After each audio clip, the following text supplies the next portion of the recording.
So in 2024, the Treasury of the Australian federal government undertook a review of the Franchising Code of Conduct, which forms part of the Competition and Consumer Act 2010. So my business partner and I, Netta Whelan and I, just reviewed the exposure draft which has been released to the public for review, and we've made a submission to the Australian government. There are a couple of interesting changes proposed, which Netta will go into in another video, but I'd like to elevate the discussion above just the current scope of the review.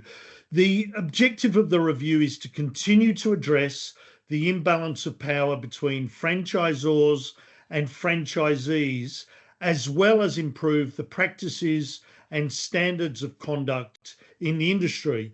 The core focus of the review is on the franchise agreement, the disclosure document, and the practices which surround the legal agreements. In its narrowest form, we believe this is appropriate to address any unethical practices by franchisors, but narrow is the word that I would use and suggest that the review could be much broader in its scope. I'm a former CEO, I'm a director, I've been a board member, I've been the CEO of a peak body representative, a franchising consultant with 30 plus years in franchised industries and the franchising space. And I've seen enough in the franchising industry to state categorically that the review does not fix the systemic issues in the industry. In fact, as one client regularly delights in telling me, the franchising industry is a grubby industry, but I would suggest that the reputation of the industry only comes from a few poor performers whose franchise systems were effectively established, as well as a minority of unethical money-grabbing cowboys. The franchising industry is in fact made up of more than just franchisors and franchisees. The industry is the sum of its many moving parts, including those service providers who shape the systems and structures under which franchisors and franchisees function. Franchise consultants, recruiters, and franchising lawyers play a significant part in the success of the industry and therefore conversely hold some accountability for the failures of the industry.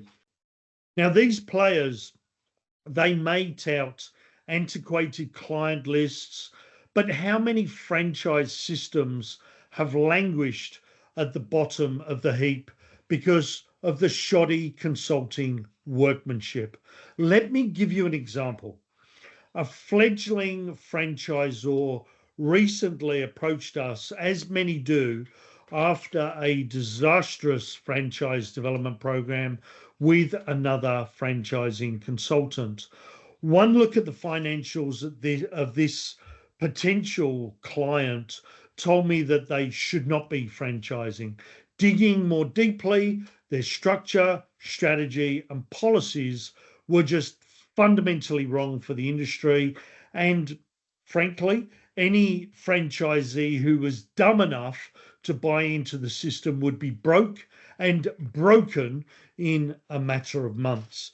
Now, this client decided not to accept our help and is now a registered franchisor on the franchise disclosure register with its low barrier to entry. So the franchising industry is a product of garbage in and garbage out.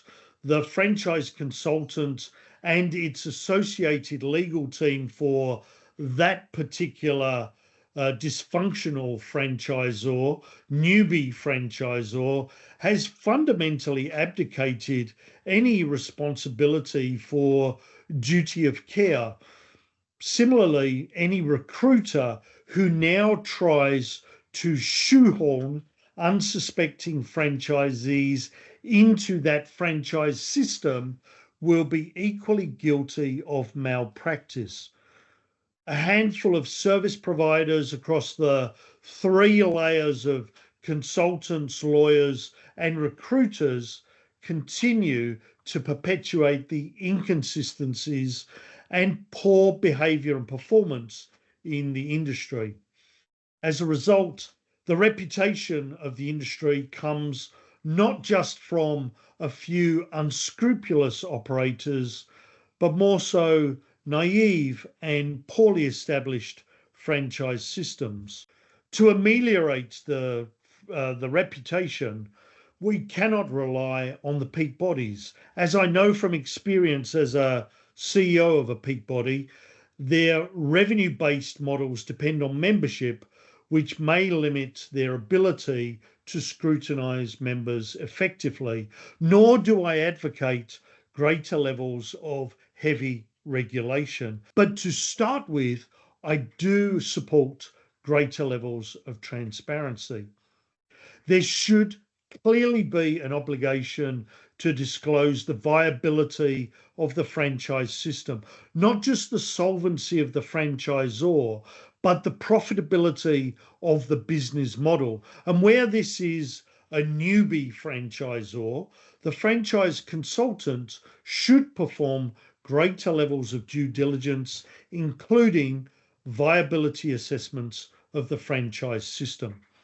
Similarly, new franchisors should be required to undertake education programs to understand their responsibilities.